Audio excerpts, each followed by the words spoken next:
In today's video, I'm going to teach you how to import email list to Substack. By the end, you'll know exactly where to go and what to click to bring your existing audience into your Substack publication smoothly and confidently.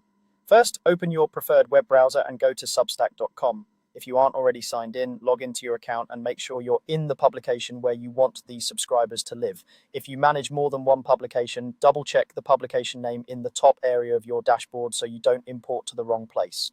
It's also a good idea to have your email list file ready on your computer before you start, ideally in a simple spreadsheet or CSV format with a clean list of email addresses.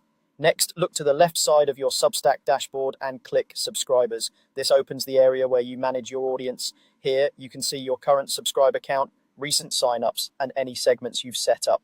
Spend a moment to confirm you're in the right place, since everything related to adding, organizing, and reviewing your audience happens here. Now, click Add subscribers. This is the action that starts the process of bringing new people onto your list. You'll typically see options to add people one by one or to add them in bulk.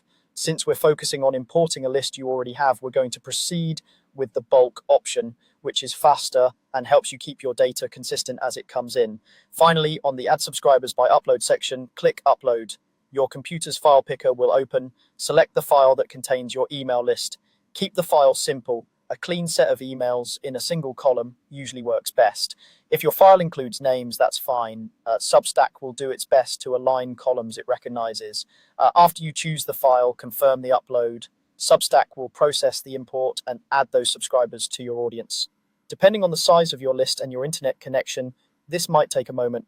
When it's done, return to your subscribers tab to verify the new total and spot check a few entries to ensure everything looks correct. That's the complete process. You went to substack.com, opened the subscribers area on the left, clicked Add Subscribers, and used the Add Subscribers by Upload option to upload your file. Keep your list clean and permission-based for best results, and you'll be ready to send your next post to your newly imported audience without a hitch.